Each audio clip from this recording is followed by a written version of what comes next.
So this is a vintage pile of shit.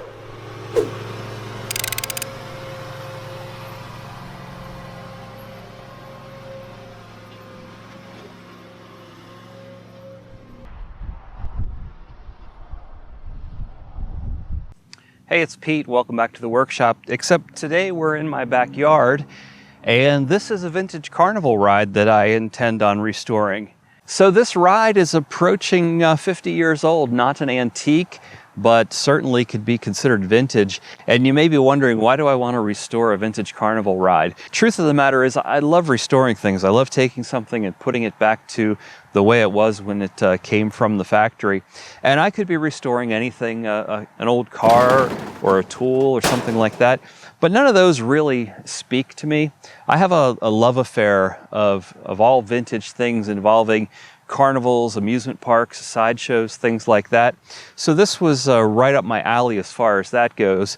And as to why I would want to do this kiddie ride in particular, well, the big deciding factor was that it was affordable. And the secondary issue is that I couldn't pull a paratrooper into my backyard.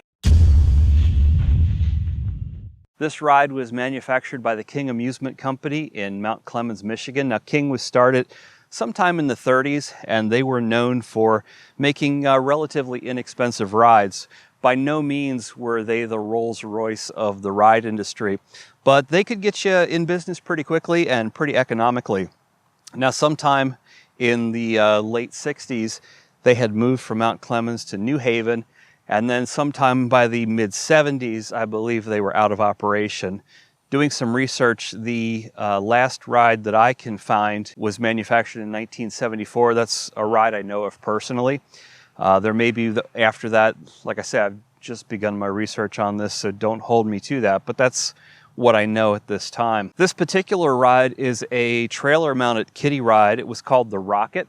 There are 5 of these cars that hang from chains on sweep arms and revolve around the tower about 12 revolutions per minute.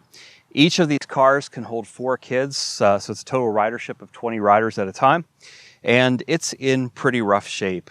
The cars themselves are all plywood and aluminum skins. The plywood is rotting from the inside out.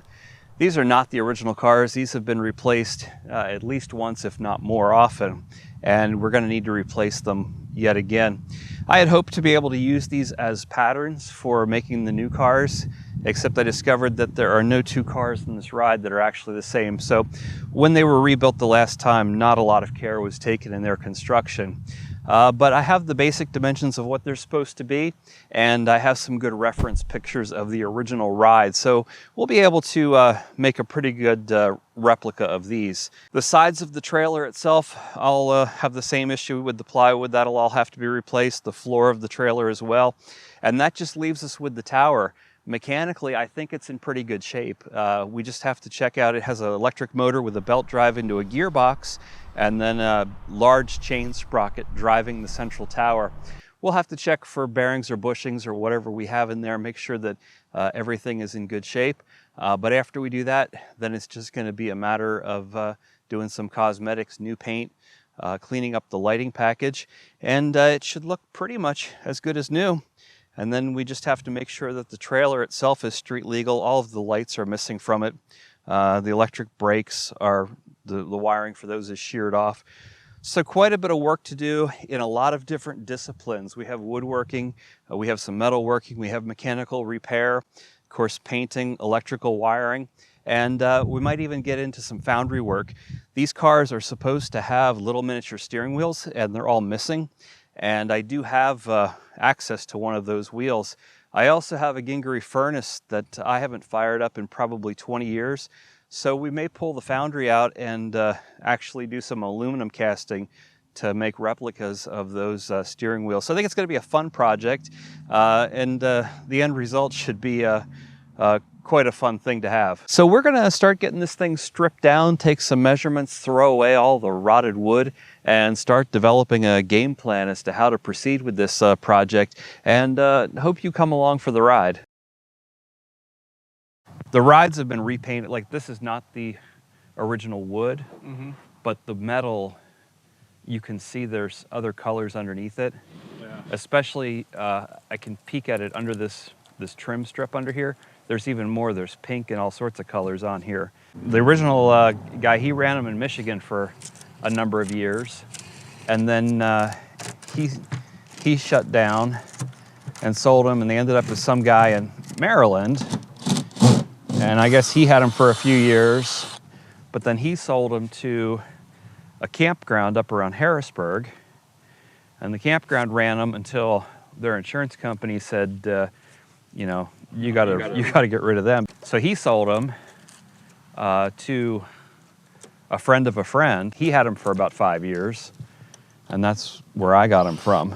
It started out as getting them up and running, and it turned into kind of a history lesson, trying to find out where they came from and everything about them. I've got pictures of this ride, and it was really pretty at one point in time. When they got to the campground, they rebuilt these cars completely, replaced all of them, and they kept this metal too.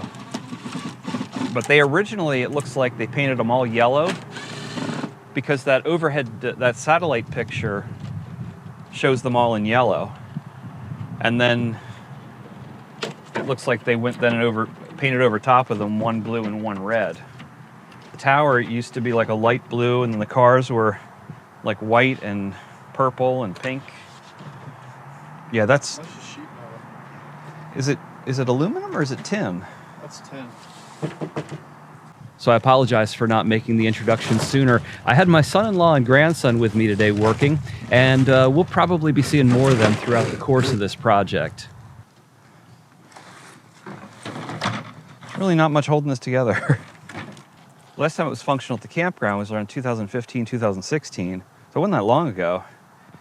But it's set outside with no sort of cover, and it's not, you know, it's not like it's marine grade plywood or anything. Yeah. Try tipping this on its side.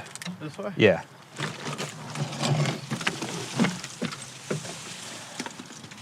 You can pull it your way since the garbage pile's over there anyways. We can break this thing up a little.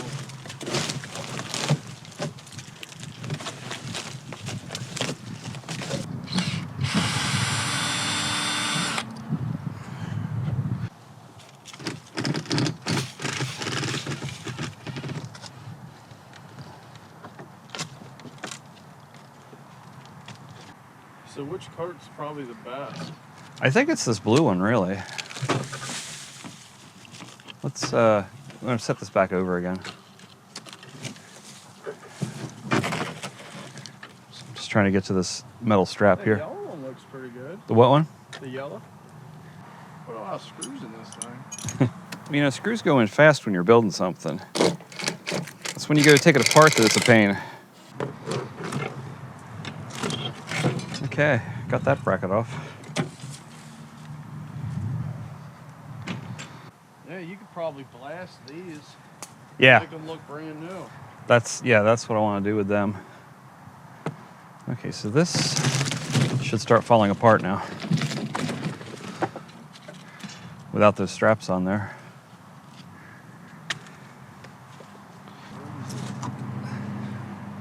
Scrap it, or you want to keep it on this spot? Just scrap it. If I need to reference anything, I can dig through the pile and find the pieces. So.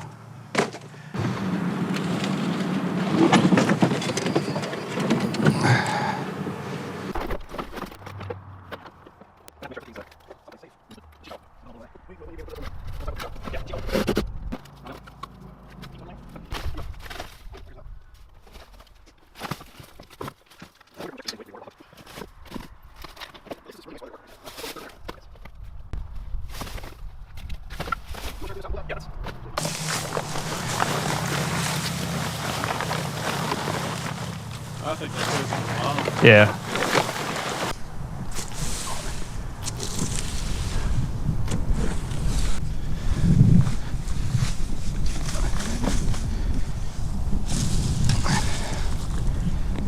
If we get the sides off, get the sweep arms unloaded, and get the rest of the cars unloaded, then we'll be to a point where I can just work on it through the week, because I want to get in there. I want to take the gearbox off, take the motor off, put new bearings in the motor, and then just keep tearing it down. The light bars can all come off.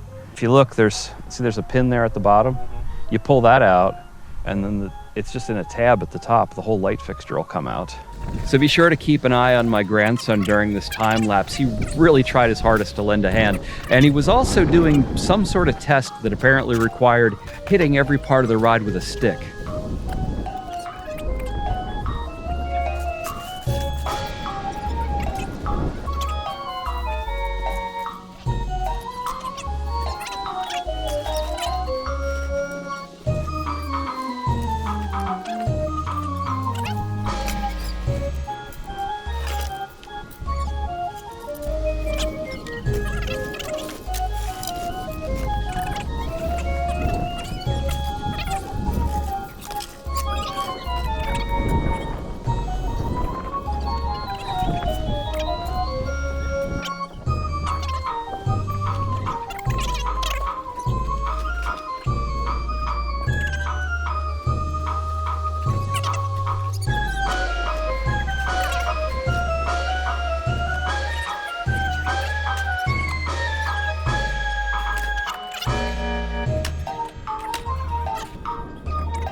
Pretty rough shape here.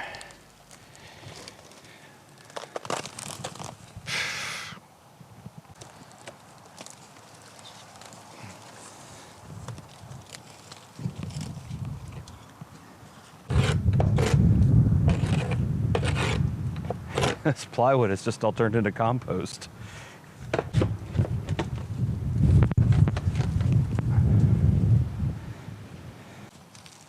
Is this held on with anything? Doesn't really seem to be.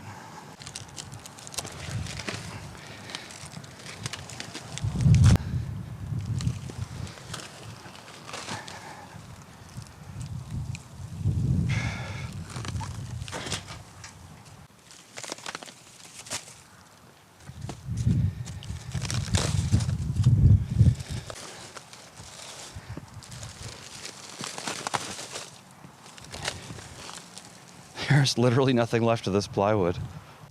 So we made pretty short work of the plywood floor of this ride. That, of course, will all have to be replaced. First thing to do, though, is we've got some work to do on the trailer. Of course, this will get all cleaned up and repainted. I think I'm going to pull out all the trailer wiring next. There's nothing here remotely worth salvaging. And then at that point, we'll pretty much have everything stripped. There's not too much left after that. So this trailer is 69, and that's 5 feet 9 inches by about 10 feet 6 inches.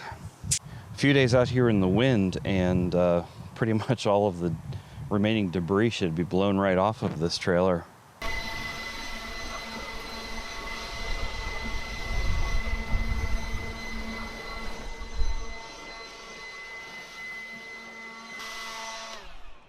So this is going to be a little bit of a puzzle. We've got this extra beam that runs the length of the trailer just on this side. It is just a piece of angle iron and runs from the front to the back. And it is positioned at 4 feet from the side of the trailer. So that's obviously a support for decking material that's going to go in here. And we need to figure out the pattern for the decking material to work around these legs of the tower so that I would imagine it's a piece that just kind of slips in, and it may be relieved for the legs on both sides, so it kind of clamshells around them. So we don't have any small unsupported pieces of decking that it's not part of a much bigger piece. It's going to be a little bit of a puzzle to try to figure out what they had going on here.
So if you're a fellow tinkerer and you like crazy projects, click that subscribe button and follow along as I work on this. And if you want to catch some of the other projects I've worked on, click that link to the left and I'll catch you over there. It's Kiddie Ride and we'll hold falling down again. I'm always falling down because this ground is so crooked.